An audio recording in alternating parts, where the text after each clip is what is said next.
Alô, pessoal, tudo bem? Tudo bom? Segunda videoaula, então, que nós vamos montando aqui. Tivemos alguns problemas técnicos de ontem para hoje, mas vamos tentar fazer de forma mais rápida para que dê tempo da gente postar ainda na manhã de hoje. A nossa temática ainda segue sendo a proclamação da República no Brasil, 1889, né?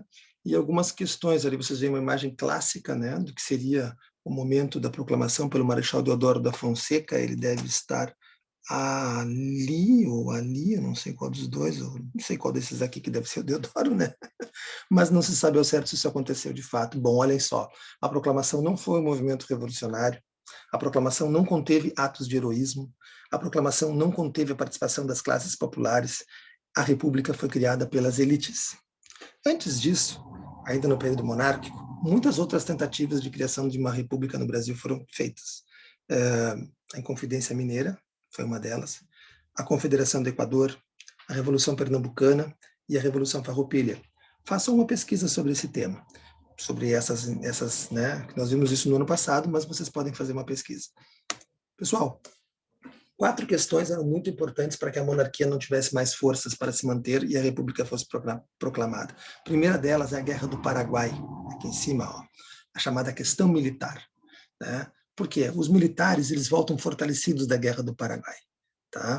E o poder moderador, que era o quarto poder do monarca, né, do Dom Pedro II, não permitia que militares participassem do governo ou da política, né? Existia o poder legislativo, o judiciário, o executivo e ainda por cima o moderador. Então, esses militares começam a se revoltar. Juntamente com essa revolta dos militares, eles começam a escutar muitas coisas que vêm através dos jornais, como, por exemplo, esse, A Federação, que não é bem da época, mas trata do mesmo tema, né, que são as chamadas ideias positivistas do Augusto Conte, né, que são trazidas pelo Benjamin Constant, que é um dos caras que vai trabalhar muito nos bastidores a própria, ele é militar, né, a própria retirada do poder da monarquia, né, a tirada do Dom Pedro II do poder. Tá? Então, essas ideias acabam sendo difundidas pelos jornais. Então, os militares que querem poder, as ideias republicanas que chegam através dos periódicos, né? A questão religiosa, né? Porque o Dom Pedro não segue as orientações do Vaticano, do Papa, né? E aí prende os bispos que impediram que os maçons participassem das ordens religiosas. Eu já falei um pouquinho sobre isso para vocês, né? Isso desagrada demais, né, a parte da igreja. E a quarta questão é a abolição da escravidão, né? O fim da escravidão em maio de 1888. Né? A abolição aconteceu sem nenhum pagamento de indenização. Né? Com isso, os fazendeiros romperam, fazendeiros de café, principalmente, romperam com Dom Pedro II e se aproximaram do movimento republicano. Quer dizer, não tinha muita saída para Dom Pedro conseguir se manter. Né, pessoal? Aqui vocês veem uma série de figuras, né, que são figuras importantes. O Dom Pedro está ali em colorido, né, mas ele vai acabar saindo. E esses dois que vocês enxergam aqui, ó, tanto o Deodoro da Fonseca como o Marechal Floriano, serão aqueles que vão serem os primeiros presidentes republicanos do Brasil, naquele período que a gente vai chamar de República da Espada, porque eles eram militares, né? E eles foram também auxiliados muito pelo Benjamin Constant, pelo José do Patrocínio, pelo Quintino Bocaiúva e outros, né, próceres da proclamação da República, né? Então vejam lá, ó, a chegada da República foi através de um golpe militar. Olha que interessante, né? Um golpe militar no Brasil já lá em 1889, né? É Brasil que gosta de golpe, né? Então olha lá, o Deodoro, né, que tem aquela barba parecida com a minha, não, a do Deodoro é de respeito, né? O Deodoro que era gaúcho, né, ou servia aqui, não sei, eles serviam tudo aqui, essa região era muito militarizada. Então, os militares derrubam o chamado gabinete do Visconde de Ouro Preto, não me lembro o nome do Visconde de Ouro Preto, mas era um nome esquisito lá.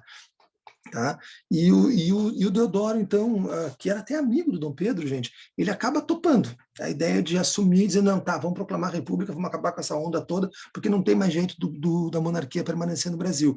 Né? E isso também diziam, olha, se tu proclamar, eles vão te prender. E isso deixou ele mais brabo. E tinha outra questão, que era a questão do Silveira Martins. O Silveira Martins era um político senador aqui do Rio Grande do Sul, também, que era adversário do Deodoro. Eles tinham até um esquema, né, meio assim, particular, né, em relação a uma mulher, tal. Tinha todo um lance assim, que eles não se detestavam.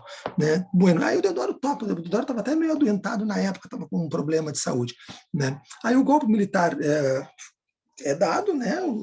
Na mesma noite a família real já é mandada exilada para a França, né, onde eles não retornam de lá, né, aqui, Dom Pedro está velhinho, já não tinha muitas condições mesmo, né, e a proclamada República da Espada, que vai ser de 1889 a 1894, né, e depois do golpe, olha que interessante, né, os militares aumentaram seus salários em 50%, os militares aumentaram seu contingente de 13 mil para 25 mil soldados, o Brasil se aproximou mais dos Estados Unidos e menos da Inglaterra, quer dizer, houveram mudanças, né, não estruturais daqueles que mantinham o poder, mas em relações, principalmente relações internacionais, tal, coisas desse tipo.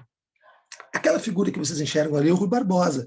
Ele vai ser o ministro da Economia no começo dessa história toda, e ele vai criar um negócio chamado encilhamento, né, que eu não sei explicar muito bem, existem é uma coisa muito clara essa questão do encilhamento. Encilhar o cavalo, né? Então, quer dizer, é uma questão relativa a isso que ele usou para a economia. Olha lá, Rui Barbosa, como ministro da Fazenda, tomou ações que permitiam a criação de sociedades anônimas e incentivou a emissão de papel moeda, permitindo que os bancos privados fizessem. O resultado foi um desastre, né? Ele levou a especulação, falência de empresas, desvalorização da moeda brasileira e uma inflação altíssima. Coitado do Rui Barbosa, que era baiano, né, e tentou ser presidente depois, no período constitucional, já período onde os civis tentavam, né, e perdeu. Né? Mas o Rui Barbosa não era, ele era um cara inteligente, mas essa política econômica dele foi péssima, o encilhamento. Né? Então, o governo provisório do Deodoro foi muito autoritário. O Deodoro era um cara muito autoritário, né? Isso acabaram tendo que fazer uma constituição nova, né? Que foi a segunda Constituição brasileira. A primeira foi de 24 lá com o Dom Pedro, né? E depois foi primeiro, e depois essa segunda em 1891, né? Que ela seria uma Constituição republicana, quer dizer, o Brasil seria uma república, né? Presidencialista, a figura de um presidente, né? Não mais do monarca. Né? Ela se baseava nos três poderes, caía fora o moderador, ficava só o judiciário, ficava o executivo e o legislativo, né? Admitia o sufrágio universal, voto livre, né? Masculino, mulher não votava. Né? Era federalista, isto é, existia toda uma política de estados, os estados tinham um poder sobre as suas questões, né? Mas era muito autoritária. E esse caráter autoritário faz com que o Deodoro entre em choque com os interesses do Congresso Nacional.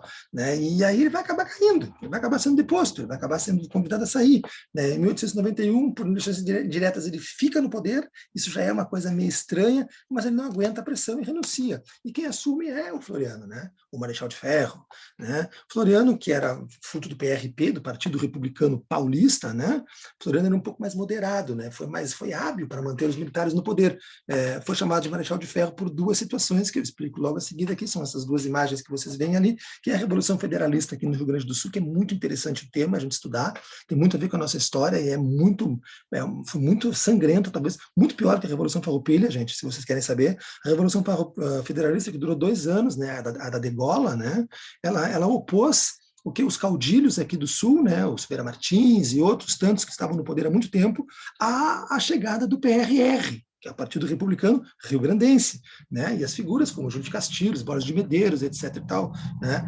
E eram chamados maragatos, que eram os que estavam no poder, contra os defensores do federalismo, do republicanismo, que eram sei lá, os pica-paus, né? Como eles eram chamados também.